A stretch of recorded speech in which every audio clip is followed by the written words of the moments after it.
Yang ketiga yang membuat kita hendaknya istighfar karena ibadah yang kita lakukan enggak beres. Makanya Nabi SAW mensyariatkan setiap ibadah yang besar untuk beristighfar. Contoh salat. Ketika habis salat apa yang kita baca? Astagfirullah. Kenapa? Karena salat kita tidak sesuai dengan yang seharusnya. Tidak sesuai dengan keagungan Allah Subhanahu wa taala. Nabi saja beristighfar apalagi kita.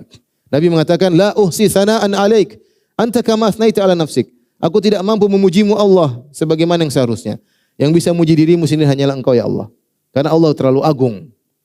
Nabi ibadahnya khusyuknya luar biasa. Yang Nabi SAW menyatakan ju'ilat qurratu aini fis salat. Sungguhnya dijadikan kesejukan hatiku dalam salat. Kesenanganku pada salat. Nabi yang berkata kepada Bilal, "Ya Bilal arhina bis salat." Wahai Bilal, istirahatkanlah Nabi dengan salat. Nabi SAW kalau salat nyaman. Ya. Sampai salat berjam-jam, sampai kaki beliau bengkak, ya. Itu pun masih beristighfar habis apa? Salat. Apalagi kita, sebagian kita yang menjadikan salat adalah beban kehidupan. Bukan kenyamanan, beban apa? Kehidupan.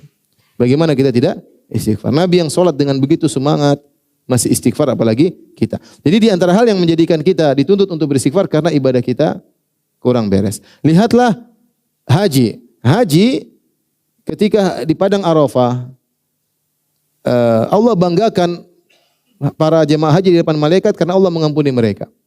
Kata Allah Subhanahu wa taala kepada para malaikat, "Unzuru ya malaikati ila ibadi. Ja'uni syu'than gobran ushidukum bi anni qad ghafartu lahum." Wahai para malaikat, lihatlah kepada hamba-hambaku yang datang di padang Arafah dalam kondisi penuh dengan debu, rambut mereka semerawut. Ketahuilah aku telah mengampuni dosa-dosa mereka. Jadi para jemaah haji keluar dari Arafah diampuni oleh Allah Subhanahu wa taala. Tapi setelah keluar dari Arafah Allah suruh beristighfar. Kata Allah, "Tsumma afidhu min haitsu afadhan nas wastaghfirullah." Kemudian bertolaklah kalian meninggalkan Arafah sebagaimana orang meninggalkan Arafah, wastaghfirullah, suruh istighfar. Habis hajian masih disuruh apa? Istighfar. Ya. Kenapa? Karena seorang ibadah penuh dengan kekurangan. Apalagi sebagian orang setelah ibadah timbul ujub. Ya. Lihatlah orang-orang yang setelah salat malam, wabil ashari hum yastaghfirun. Para ahli tafsir mengatakan mereka beristighfar setelah salat malam. Setelah siang mereka puasa, bersedekah. Malamnya mereka salat malam, penghujung ibadah mereka apa? Beristighfar. Astagfirullah. Artinya mereka bilang, ya Allah masih banyak kesalahan kami dalam menjalankan ibadah kepadamu. Ya. Setelah wudu juga kita disunahkan untuk bertobat.